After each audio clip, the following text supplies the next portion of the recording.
Hi, I'm Vanessa Wishstar, psychic medium, and a whole lot of other things. The self love aspect that I really wanted to share with you has been coming up immensely. And I've been thinking, not even thinking, I've been living a lot about that and how we don't we think of self-love as being nice to ourselves or like treating ourselves to, I don't know, something delicious or doing. It's usually in the doing. It's in the vibration of this intensity, of meeting ourselves where we think we want to be. So basically, giving ourselves, feeding our wants. And I'm kind of introducing to myself, and I would definitely maybe, if you want to follow along on this, is to meet yourself where you're already at and offer love there. And while doing so, I've gained so much deep, deep self love that it's not coming from me or outside of me, or I have to even apply it. It's just, it's like falling in love. Like I'm just so deeply connected to my own divinity that it's not like I was right all along, but I was right for me all along. And there's so many things in life that are countered to our own intuition. And we usually view intuition almost as a fight. So it's just like trying to validate of what we feel is right, but we're the one fighting it. And I guess that what I keep on trying to implement in my life is, can I listen so deeply to my truth? And that my truth isn't about another's truth and how to fit into that, but rather, I've never listened to mine in the first place fully, you know? It's just to give you an example. I have the situation. I've been having a lot of well, who hasn't been having a lot of giant situations, putting out a lot of fires, and I realized how exhausted I am. And I kind of always I was always interested in maybe being like a firefighter, just a little bit, And before getting lost on a tangent, which I will totally do, is that, you know, problems to me for most people, it is we want to solve them. It's a solvent. We have a problem, we want to solve it. That's just how it works, and that feels good. It feeds us, and especially if you're a mom, or if you are even, let's say, a single person that has, that's working, that has anybody who's like super. I'm saying super busy, that types of, you get really overloaded, or especially if you have any type of health challenge. That's another thing. You're super busy. So meaning your attention, your energy is going to be really focused of where you can't spread yourself out. You're just so overloaded. So any types of quote problems that come, it becomes so exasperated and so intense that you hate cleaning up. You hate being a maid. You don't want to do anymore because you're already you're on thin ice in your own life anyway. So problem solving doesn't become even intelligent any longer. It feels exhaustive and stupid. And so it brings you to the place of,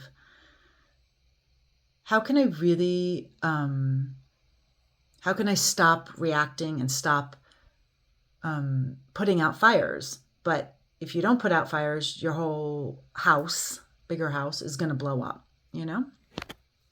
And how did that fire start in the first place? So this is the workings of my mind of what's going on, usually in the shower, because that's where I get all my downloads. And what I realized is it really boils down to, in a very long way, in a very weeble wobble way, that I'm not listening to myself. And if I'm not listening to myself deeply, just removing it from everything else, not listening to myself enough. I'm not talking about enough. I'm just saying I'm not listening to myself. I'm usually weighing it. I'm usually putting it on the back burner a bit. I'm trying to think logically. That's not listening to myself. Listening to myself is not logical at all. It's not based on facts. It's not based on past experiences. It's not based on hindsight. It doesn't care. It comes from the place of pure omness of yourself. It means that you actually have to be connected enough to yourself to even listen, but you're not listening from a separation. You're not listening from outside. You're not listening from that intel is coming to you, or even possibly even rising. It already is. Okay, so it already is, it's opportunistic, you know what I'm saying? And it's already showing up, but we do have to have the ability to be open enough to be present, to acknowledge it, and just that. So this self-love is really about beyond listening to the self, but inviting the self awake. So this self-love could maybe can look possibly like this. So you get to the place first of like, okay, I'm going to eat that donut I always wanted to eat, whatever, stuff like that. Okay, that's like taking yourself on a little mini date, or whatever. By the time you really say, like, I love you to usually your partner or something like that, you obviously have spent enough time with them, and it's very vulnerable. And this is what I'm talking about. This is the self I love you. And the self I love you came to me in realizing that all these things that I've been doing from an outside point of view of trying to fix or control, but more save my ass, trying to do things that create more harmony, but that's the point. That's not my job. That's none of my business. My job is not to create more harmony. Okay, that's me doing the universe's job. Who is it? Where is it my business that I should be harmonious? That's an opinion, and that's a projection that I think I need. So when I say self-love is deep listening, is deep valuing every single part about you. I started to go down a road recently of, when there's a problem, I'll always self-reflect, but I also I berate myself. I feel like, I did something wrong. I'm very hard on myself. Not in like a condescending way, but in I could do better, or maybe, and it's like stupid things. It's things that people probably don't even think about, but I'm such a do-gooder, not for other people in any way, shape, or form, but for myself. I am I hold myself to impossibly high standards, but again, it's not outward. It's inward, and so I just think I almost over spiritualize myself of thinking, well, I should know that. Like, why didn't I, do more of that? Why didn't I listen more to somebody else? Or why did this happen? Or like, why do I talk so much? Duh. All these things. So I have all these judgments on myself. And the problem is with that, if you think in a relationship, do you think if you have all these judgments on somebody else, okay, do you think that you would go to the place of, oh, I love you? Would you open that invitation of, oh, I am just so in love with you? No, you would not. If you already have all these judgments about somebody else, you wouldn't have the conversation of, oh, I'm falling in love with you and I deeply love you. You'd want that maybe, but you don't have that. So how can you do it for yourself? If you have even one, of things that you have a hard time with yourself about, how can you really invite love like that? How can you really say, I'm falling in love with you? Okay. So that was very eye-opening to me. And I started to get really how I started this is I started to get really real with all my real judgments. And this makes me teary-eyed because it's so emotional. And if I feel so sorry for myself that I would treat myself this way. And even though I don't berate myself of like, oh, you suck. Not that.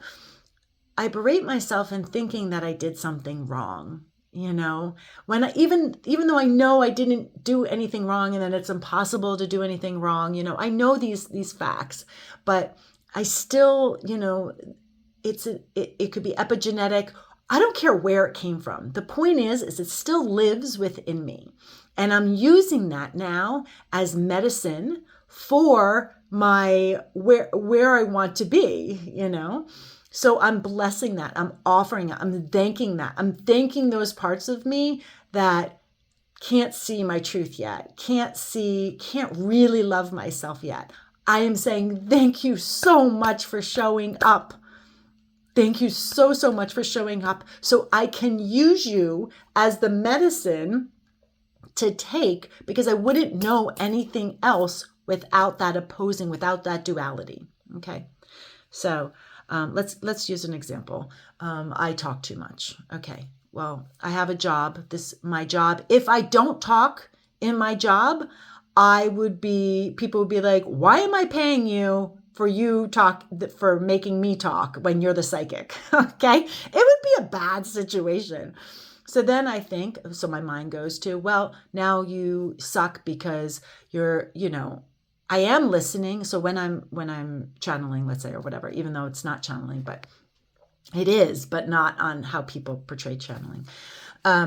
So when I'm getting my intuitive intel, I am deeply listening, but I'm not listening necessarily to the person's personality, my client's personality. I'm listening to the bigger understanding of what's coming through. So I'm listening, one, to my client who's maybe saying something, and then I'm listening to the information that's coming through, which is everything, and then of course I'm listening to, how is pinging off of me so I can help them relate in a earth-based way. Okay. So in a body typed way. So I'm listening a lot, but on the surface of it, it looks like I'm not listening, meaning to them. Okay. So as I always tell people, I was like, and I know this sounds so dramatic and obnoxious, is I always say, let me do the talking. Because I love to hear all your epiphanies. And I want to hear those. But a lot of times I say, wait, because I want to get it without any intel from them. I want to get it super clear from, we'll call it the other side. I want to hear it from cosmic intelligence, so I'm not having to weigh it, off of somebody else and their interpretation. I want to get it super crystal clear, and then we could talk about it, afterward or whatever. So it always appears. So in my friendships, I have a lot to say. There's a lot of information. I love sharing, information. I don't know how to else say it. I'm just going to act it out, It's not, I'm not sharing like news. I'm sharing relatable of Me Too things. And that's really hard because I always practice, so much so, of I don't have to tell everything to everybody, that's one of my things.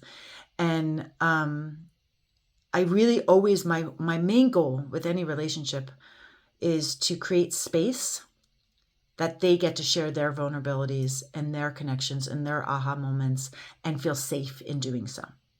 So I am horrible at cocktail parties. I hate cocktail type of parties. I hate small talk. I will avoid it at all costs. And so again, an adjacent example is just connecting with somebody. It was a good volleyball. I always view it as volleyball, like a setup, of like somebody throws the ball up and the other person's like, okay, wham, that kind of a thing. And so it was really good because my partner helped set up a situation, because we've been in discussion about this a lot, of how I just really hate small talk. And it's just like, you get me deep, I will go there and stay there with you, and let that conversation blossom however it does. And so this situation, and again, I'm judging myself of like, oh God, okay, just get okay, Vanessa, with small talk, just like be bigger than that, whatever. If it needs to be small talk, just allow that too.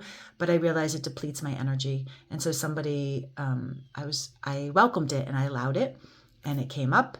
And then I all of a sudden was about to actually exit, because before it even really started, because what happens is that honoring myself, when I deeply learn and love myself, I honor myself and I don't judge myself. So immediately, intuitively, intelligently, I knew that this engagement that was about to happen was not, wouldn't be as useful in the sense of, I don't want to see, again, it's like, I don't want it to judge it because I feel like it was so perfect of how it happened. But for me, it wasn't the only use that came of it, which was fantastic and amazing, was my awareness of where I get depleted. So it's just like how it's kind of like the extroverted, introverted, like I am like in, the Myers-Briggs thing, it does show that I'm extroverted, and I always fight against that because I'm like, I am not extroverted. I do not get energy from other people. That drains me, da, da, da, da.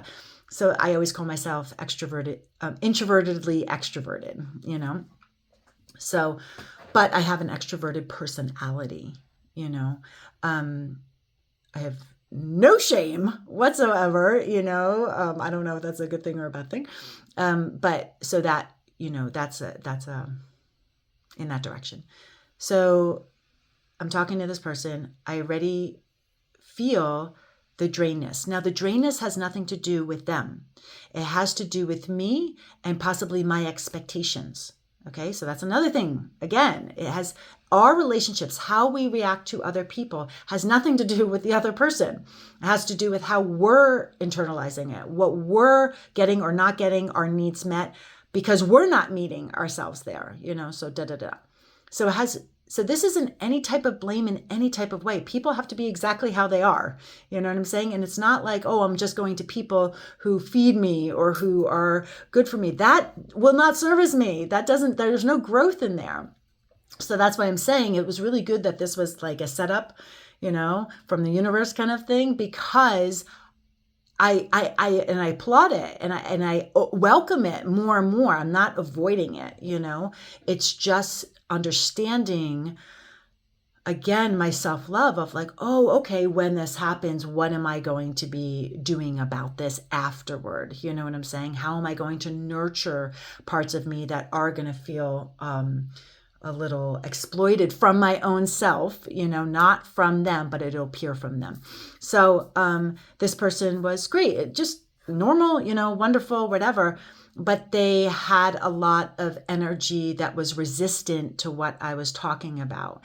And immediately it goes into, oh God, well, my plan of what I was doing isn't going to work, and it spirals down. And so I felt very unsupported. Again, my stuff has nothing to do with them.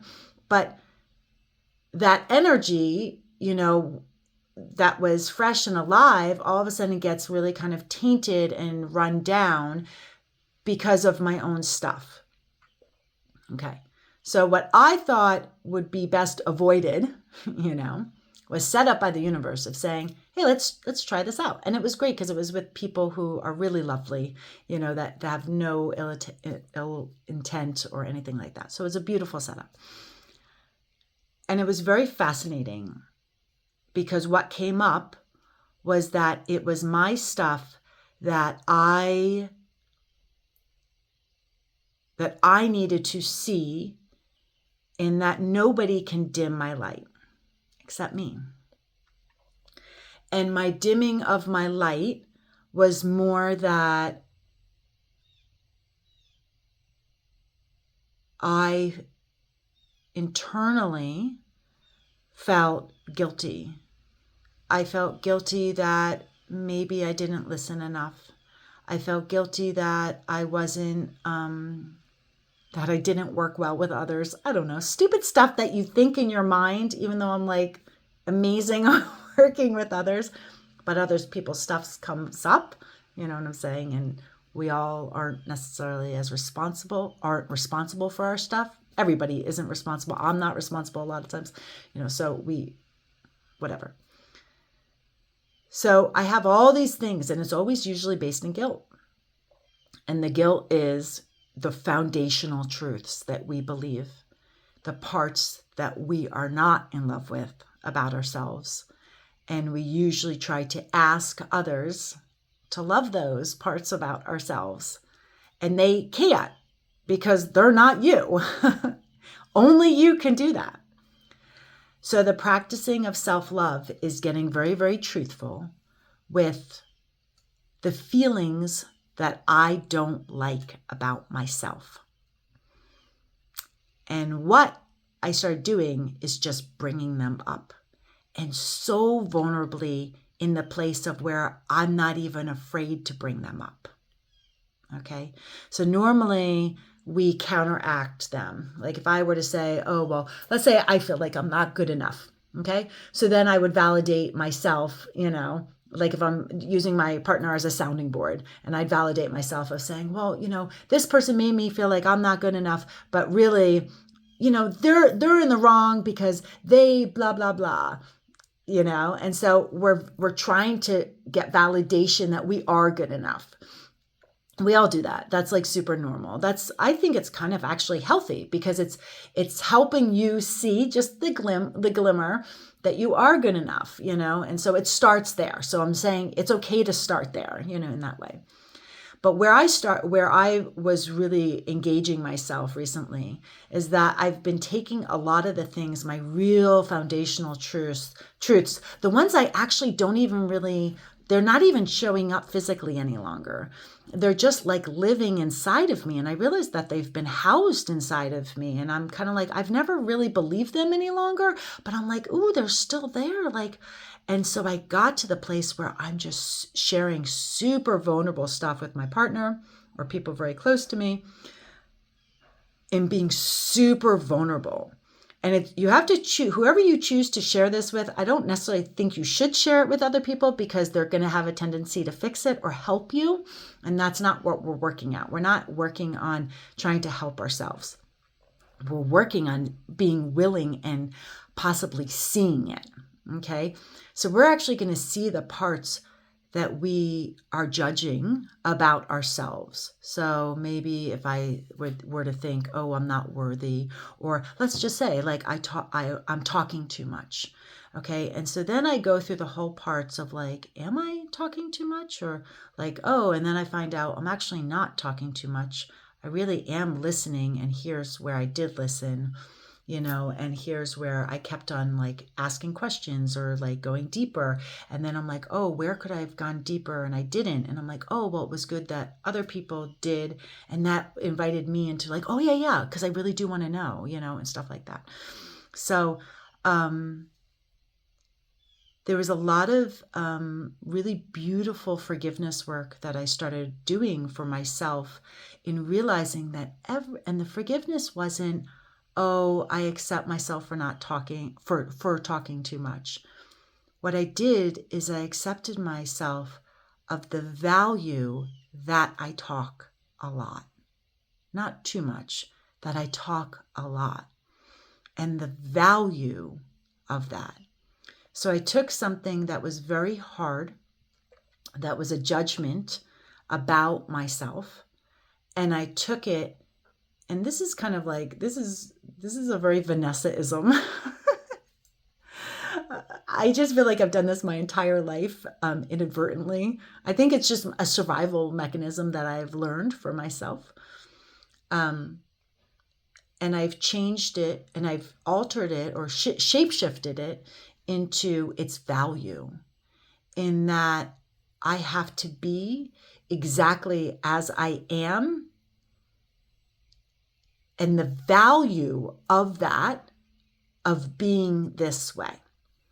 Because we tend to always want to be different, even in the things that might be a little, it's kind of like the saying, when you see a very feminist woman, who's in her power and very like, I am da da da, I don't know. She's on a horse and she has a staff. I have no idea. Usually naked and wild hair. Whatever it is, whatever image you get. And then there's judgments. And, even though you want to be that, you can't be that. And there's just so many judgments. But it's just kind of like, there's also the judgments of like, wouldn't it be better if she just calmed the F down and just like try to like be okay, da da da. But there's value in all of it. Now, I'm going to give you kind of something totally extreme that we might think of. It's the same thing why I always talk about what's the offering here. Okay? So now you take the administration, the political administration.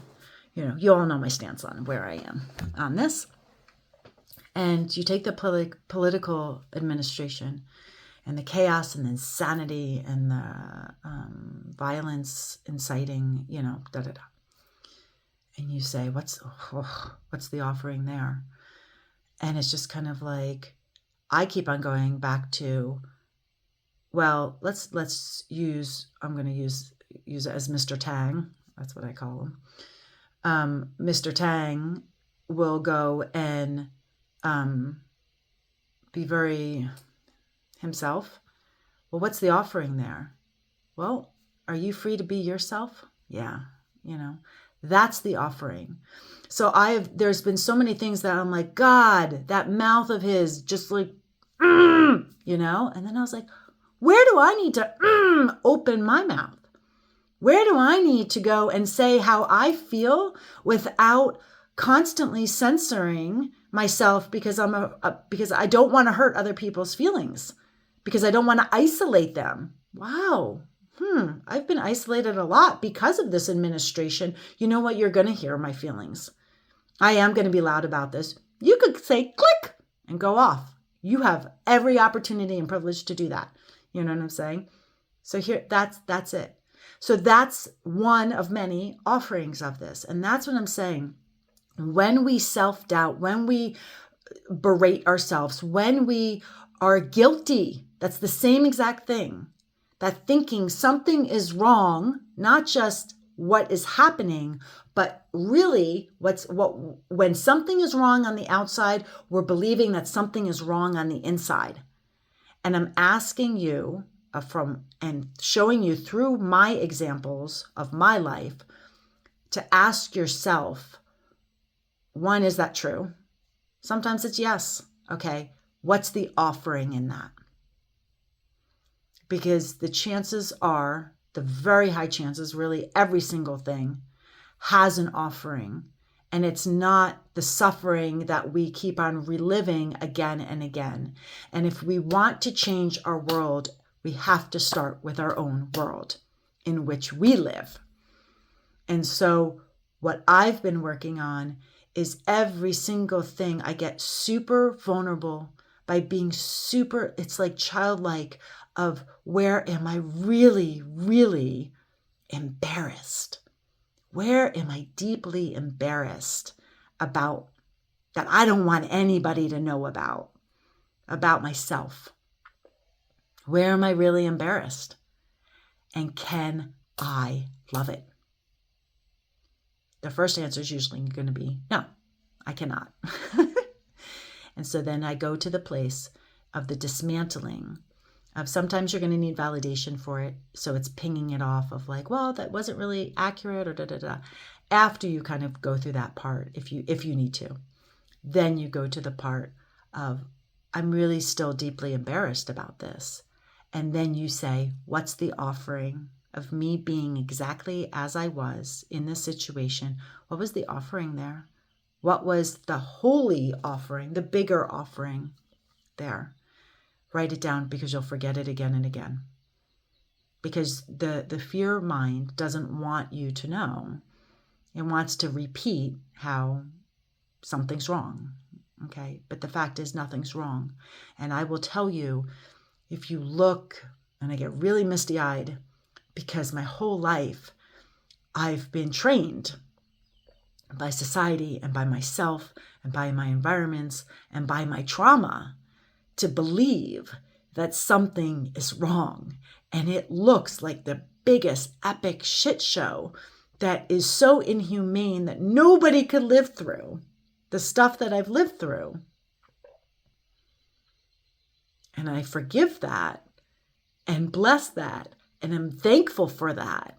And say continually, thank you. Every morning I say thank you for all the shit that's been arising. Because that gratitude, that level of gratitude isn't saying more please, but saying thank you, I accept. And when we are in true, authentic allowance for everything, what we label good, bad, what the F, everything, that is our evolution, that nothing can hurt us. And that's deep love. That's the part that I found in myself, that every single person, that's why I say everything is me. Everything. The things, the people I struggle with, they are me. That lives within me. And I get to fall in love with that part because I find the offering of it. The part that is so incredibly valuable that I am so glad I didn't pass it by because I was afraid of it or because it didn't look valuable. It looked like torture. It looked like shit, you know? That I had the courage to go and hold it by its hand, the most unlovable, and say, that is me. And I'm going to find a way to deeply, deeply, deeply love that. Because that is heaven. I love you.